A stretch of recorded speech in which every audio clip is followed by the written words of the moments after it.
राम राम। आजकल धर्म और राजनीति की चर्चा बहुत हो रही है।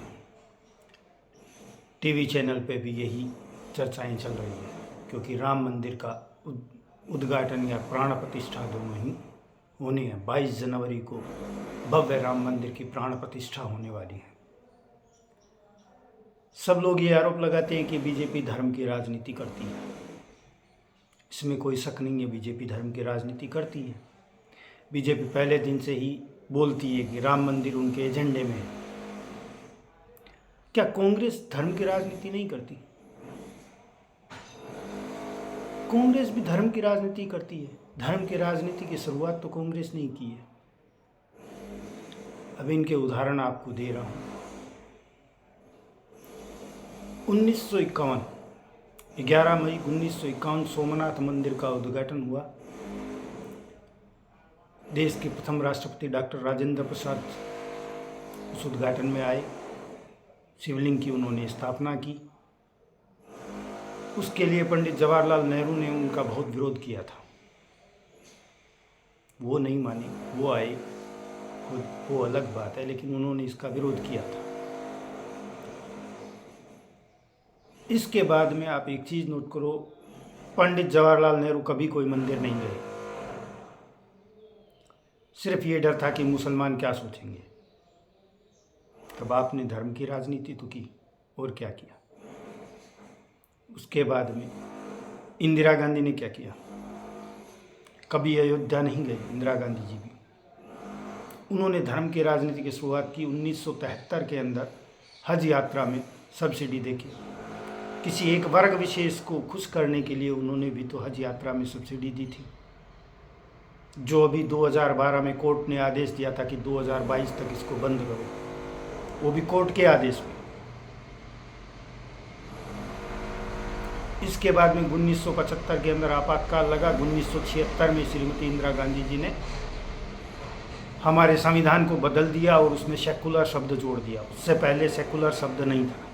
धर्मनिरपेक्ष या समाजवाद ये शब्द नहीं थे हमारे संविधान में। जो लोग आजकल बोलते हैं कि हमारा तो देश धर्मनिरपेक्ष है, धर्मनिरपेक्ष था, उसका शब्द कभी जुड़ा हुआ नहीं था।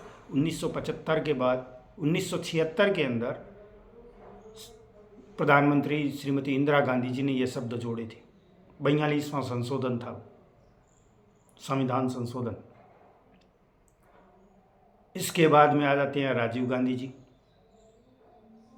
1986 के अंदर राजीव गांधी जी ने साहबानों का केस, जो कोर्ट के अंदर कोर्ट साहबानों को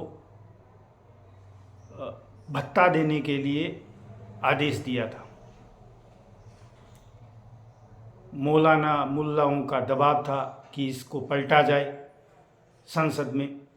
तो संसद में पूरी 400 सीटों से फुल बहुमत के साथ, पूरी मेजोरिटी के साथ कांग्रेस की सरकार थी। उन्होंने इसको संसद में पलटा, एक वर्ग विशेष, एक समाज विशेष के दबाव में आके। ये धर्म की राजनीति नहीं थी। उस महिला का तलाक दिया था, उसका भत्ता देने के लिए कोर्ट ने आदेश दिया था, तो कोर्ट का आदेश भी पलट दिया। इससे बड़ा धर्म की राजनीति क्या हो सकती है? 1986 में कोर्ट के आदेश पे राम मंदिर का ताला खोला गया। जो कांग्रेस आज बोलती है कि हमने ही ताला खुलवाया, मोदी जी ने क्या राम मंदिर बनाया, वो तो कोर्ट के आदेश पे बना। तो भाई ताला भी तो कोर्ट के आदेश पे ही खुला था। ये भी धर्म की राजनीति की। दोनों वर्ग को खुश करने के लिए, हिंदू और मुस्लिम को, उन्होंने साहबानों का केस पलटा, इधर राम मंदिर का ताला खुलवाया। मिला ठंडन गोपाल। उसके बाद में 92 के अंदर आ जाओ। 6 दिसंबर 1992 को बाबरी मस्जिद तोड़ा गया। उस दिन बीजेपी की 4 सरकारों को कांग्रेस ने बर्खास्त कर दिया था और प्रधानमंत्री पीवी नरसिम्हा राव ने 6 जनवरी 1992 रात 8 से 9 बजे के बीच में देश के नाम संबोधन में क्या कहा था? उन्होंने कहा था कि जहां मस्जिद शहीद हुई है, जहाँ मस्जिद शहीद हुई है वहाँ पर एक भव्य मस्जिद तामीर की जाएगी।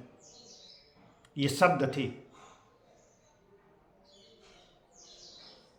प्रधानमंत्री पीवी नरसिम्हा राव के, वो कांग्रेस के ही थे। इसके बाद में आगे आप चलते हुए आ जाओ। अभी आप देख रहे हो जब चुनाव आते हैं तो मंदिर भागते हैं। ये धर्म की राजनीति नहीं है। राहुल गांधी जी, प्रियंका गांधी जी, कमलनाथ जी सब मंदिर दौड़ते हैं सिर्फ चुनाव में। तो ये धर्म की राजनीति नहीं है। आप इफ्तार पार्टी हर साल देते हो, ये धर्म की राजनीति नहीं है। एक वर्ग विशेष को खुश करने के लिए आप इफ्तार पार्टी देते हो। कभी आप होली दिवाली कभी मनाया?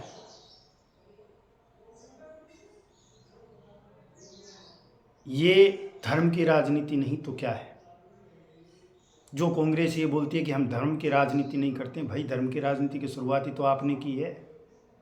सबसे बड़ी धर्म की राजनीति ही आप करते हैं। आप बीजेपी को तो दोष देते हैं, ये तो बोल के कर रही है। इनका तो एजेंडा ही था राम मंदिर। ये तो शुरुआत ही धर्म की राजनीति से की है।